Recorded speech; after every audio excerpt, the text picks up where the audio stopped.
Olá, eu sou Cris Amarante, arqueóloga, e hoje é o primeiro vídeo dessa série mais simples que nós estudamos para o concurso do IFAM. Se você ainda não conhece o meu canal, os vídeos são organizados, bonitinhos, já expliquei isso nos outros sobre essa série nova. Todo sábado a gente tem vídeo bem editado e legal. Mas hoje nós vamos conversar sobre a Lei 3924 de 1961. A gente está com o objetivo, né, aqui no canal de estudar para o concurso, mas essa lei, para qualquer pessoa que quer saber sobre arqueologia, é o que a gente conhece como Lei da Arqueologia. Interessante porque ela foi criada em 1961 pelo esforço do Paulo Duarte, que era arqueólogo lá na USP. Ele criou o Instituto de Pré-História na USP, que depois deu origem ao que hoje a gente chama de MAI, que é o Museu de Arqueologia e Etnologia da Universidade de São Paulo. E o Paulo Duarte era também envolvido com a política, foi deputado, foi perseguido no período da ditadura do Getúlio.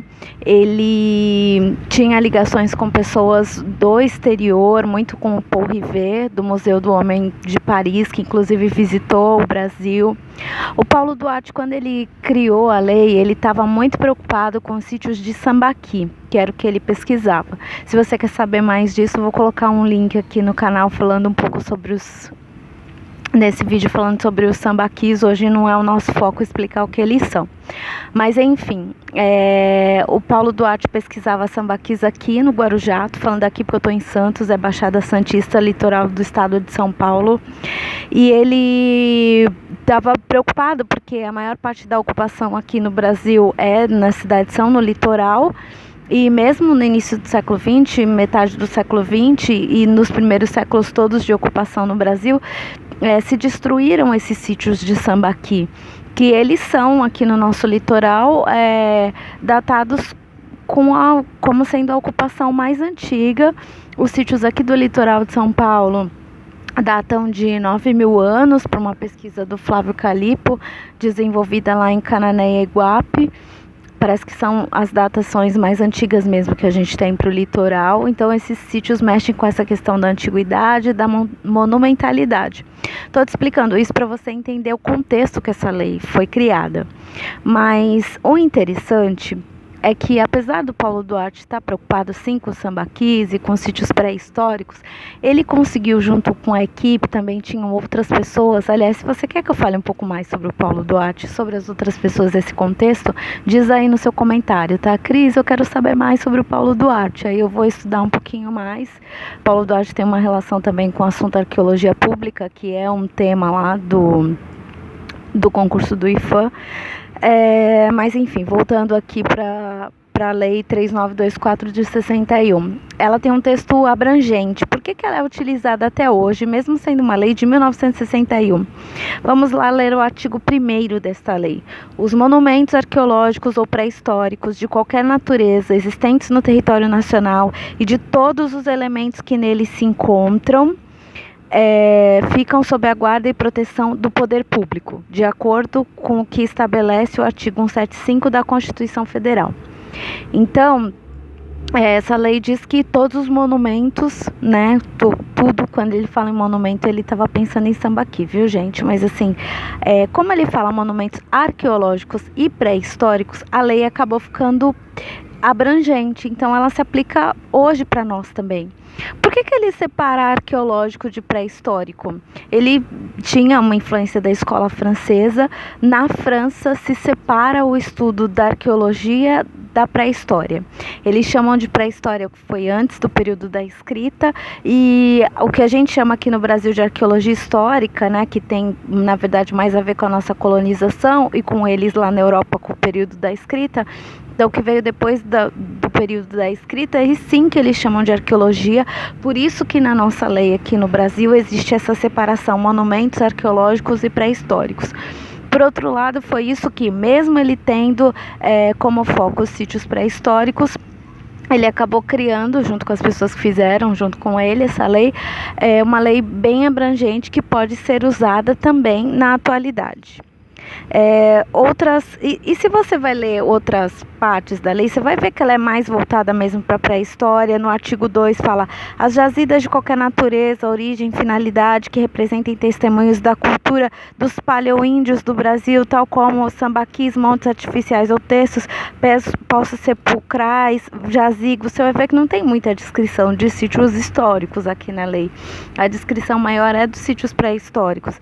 Os sítios que se encontram vestígios positivos, a parte B do artigo 2, de ocupação pelos paleoíndios, tal como grutas, lapas, os sítios identificados como cemitérios, sepulturas, tudo daqui está ligado à questão da pré-história. Mas como lá no título, como a lei se chama Trata dos Monumentos Arqueológicos e Pré-históricos, então ela acabou ficando abrangente.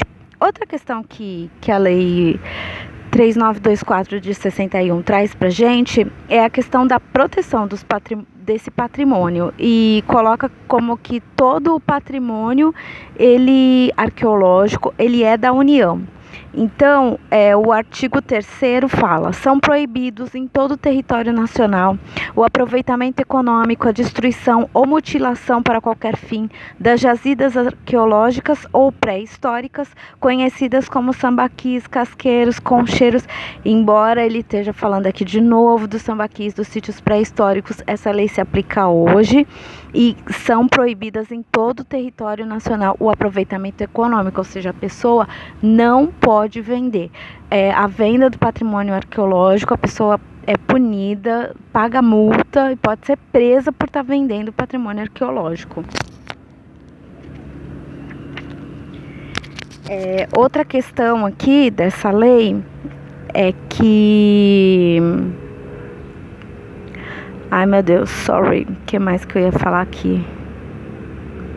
É a questão da destruição, que ele estava preocupado, né? Então ele fala também no artigo 5º: qualquer ato que importe na destruição ou mutilação dos monumentos a que se refere o artigo 2º desta lei será considerado crime contra o patrimônio nacional e, como tal, punível de acordo com o disposto nas leis penais. Então, essa lei ela é bastante abrangente. Ela fala então do que são os nossos patrimônios.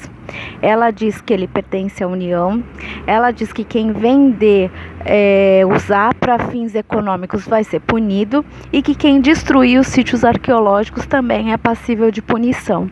Então é uma lei que acabou ficando com um texto muito abrangente, é utilizada até hoje. Não só, acaba que quem mexe com arqueologia de contrato, a gente também tem um vídeo aqui falando sobre arqueologia de contrato, mexe bastante com isso, mas não só, porque na academia a gente pesquisa, e o IFAM, que é o Instituto do Patrimônio Histórico e Artístico Nacional, ele protege os patrimônios e também tem projetos próprios, enfim, tudo. Essa lei ela rege tudo, não é só arqueologia de contrato, ela rege tudo relativo à arqueologia, ao patrimônio arqueológico no Brasil. Então, o assunto nosso de hoje é esse. Se você tem alguma dúvida, se você tem alguma colocação, fala aqui.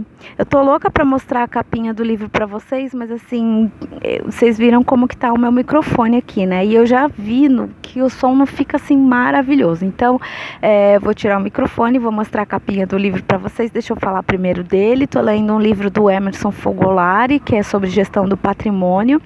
Aqui no canal a gente vai dar umas gotinhas para vocês de informações, mas você tem que buscar sozinho. Você vai conseguir estudar bem mais que eu, porque eu estou escrevendo a minha tese e aqui fazendo os vídeos para vocês, né? Eu estou gastando aqui 9 minutos com isso, e você vai poder gastar hoje sua tarde inteira lendo a legislação inteira. E ainda textos que remetem a questões de como ela foi feita, etc, etc. E também vai poder procurar o livro e ler o livro inteiro. Aqui são gotas. A gente está trocando um pouco do que cada um está estudando. Mas coloca aqui no seu comentário e vou te mostrar qual é o livro. Não sei se tem disponível para vender, como tem. Mas você dá uma olhadinha aí, de repente estante virtual consiga falar, ou falar com o próprio Emerson e conseguir algum exemplar, tá bom?